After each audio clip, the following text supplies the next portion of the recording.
نحمدہ ونصلی علی رسولہ الکریم اما بعد۔ معزز سامعین، السلام علیکم ورحمۃ اللہ وبرکاتہ۔ نبی پاک صلی اللہ علیہ وسلم کی ایک حدیث ہے سیدنا عمر رضی اللہ تعالیٰ عنہ کی فضیلت سے متعلق۔ آپ نے فرمایا، لو کان بعدی نبی لکان عمر، اگر میرے بعد کوئی نبی ہوتا تو عمر بن خطاب رضی اللہ تعالیٰ عنہ ہوتے۔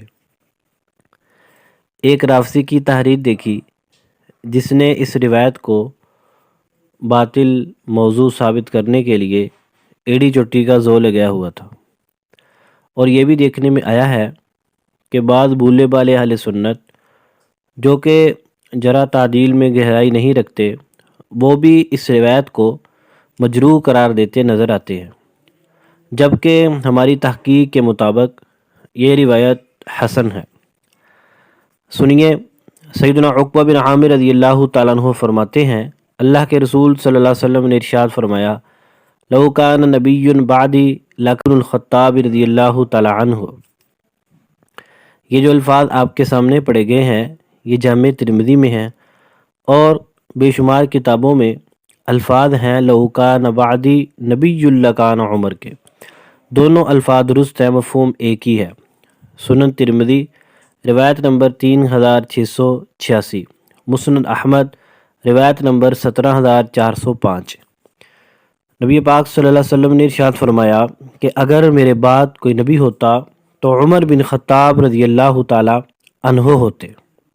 چونکہ اس روایت کی سند بالکل درست ہے، اس لیے کئی محدثین کرام نے اس روایت کو حسن اور صحیح قرار دیا ہے۔ حضرت امام ترمذی رحمۃ اللہ علیہ فرماتے ہیں، ھذا حدیث حسن غریب۔ نمبر 2، محدث حاکم فرماتے ہیں، ھذا حدیث صحیح الاسناد۔ امام ذہبی رحمۃ اللہ علیہ فرماتے ہیں، صحیح، یعنی انہوں نے بھی امام حاکم رحمۃ اللہ علیہ کی موافقت کرتے ہوئے اس روایت کو صحیح قرار دیا ہے۔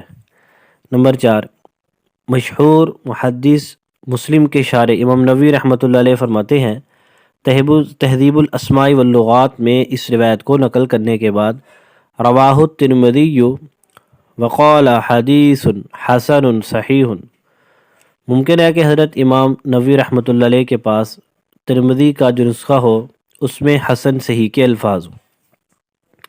حضرت امام ذہبی رحمۃ اللہ علیہ نے ایک تو اس روایت کو حاکم کے حاشیے میں صحیح قرار دیا، نمبر 2 انہوں نے تذکرۃ الحفاظ ایک کتاب لکھی ہے، اس میں انہوں نے سیدنا عمر بن خطاب رضی اللہ تعالیٰ عنہ کا بہترین الفاظ میں تذکرہ کیا ہے۔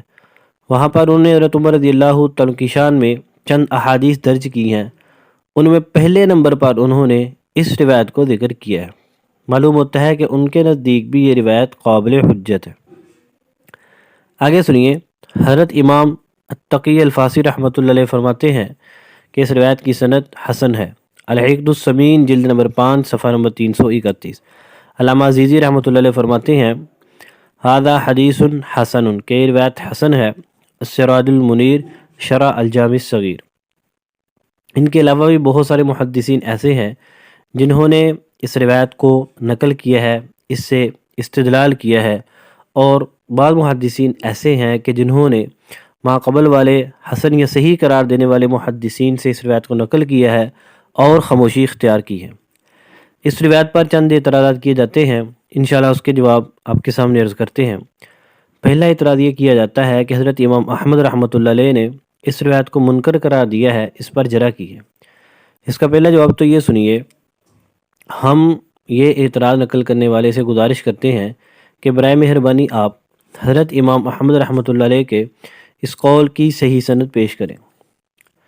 نمبر 2، آپ نے جو جرح پیش کی ہے اس میں لکھا ہوا ہے کہ انہوں نے فرمایا کہ اس روایت کو کاٹ دو۔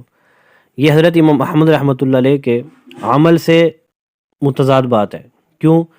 اگر انہوں نے اس روایت کو کٹوا دیا تھا تو انہوں نے اپنی کتاب، مشہور کتاب مسند احمد کے اندر اس روایت کو ذکر کیوں کیا؟ نمبر 2، انہوں نے اپنی دوسری کتاب فضائل صحابہ میں بھی اس روایت کو ذکر کیا ہے۔ اگر ان کے نزدیک یہ روایت منکر تھی اور اس قابل نہیں تھی کہ اس کو ذکر کیا جاتا، لکھا جاتا، تو انہوں نے اپنی 2 معتبر مشہور کتابوں میں اس روایت کو ذکر کیوں کیا ہے؟ ان کا اس روایت کو ذکر کرنا، خاموشی اختیار کرنا، اس بات کی واضح دلیل ہے کہ وہ اس روایت کو ایسا مجروح نہیں سمجھتے تھے کہ وہ کہہ دیتے کہ اس روایت کو کاٹ دو، یہ منکر ہے۔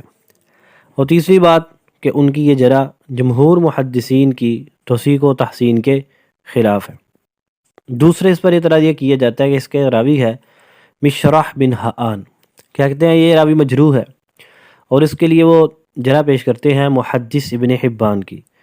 تو اس پر ہم چند باتیں عرض کرتے ہیں کہ محدث ابن حبان کے اقوال میں تعارض ہے، کیونکہ اگر انہوں نے المجروحین میں اس راوی کو ذکر کیا ہے تو انہوں نے الثقات میں بھی اس راوی کو ذکر کیا ہے۔ اگر یہ مجروح راوی ہے تو اس کا الثقات میں کیا کام ہے، اور اگر یہ ثقہ تھا تو مجروحین میں کیوں ذکر کیا آپ نے؟ ایک بات۔ دوسری بات، ابن حبان یہ ناقد متشدد محدث ہیں اور جمہور کے برخلاف ان کی جرح معتبر نہیں ہے۔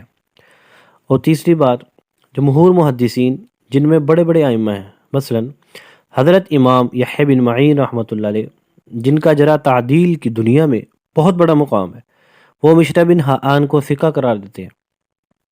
متقدم محدث عجلی رحمۃ اللہ علیہ، انہوں نے بھی مشرح کو ثقہ قرار دیا ہے۔ اسی طرح ابن عدی رحمۃ اللہ علیہ نے بھی یہ فرمایا کہ اس کی روایت لینے میں کوئی حرج نہیں ہے، اور بعد کے کئی محدثین نے بھی مشرح کو ثقہ قرار دیا ہے۔ لہذا محدث ابن حبان رحمۃ اللہ علیہ کی جرح جمہور کے خلاف ہونے کی وجہ سے مردود ہے۔ خلاصہ یہ ہے کہ یہ روایت حسن ہے۔ سیدنا عمر رضی اللہ عنہ کی شان میں وارد دوسری احادیث کو دیکھتے ہوئے یہ نتیجہ نکالنا بھی درست ہے کہ یہ روایت صحیح ہے، لہذا اس کو بیان کرنا بالکل درست ہے۔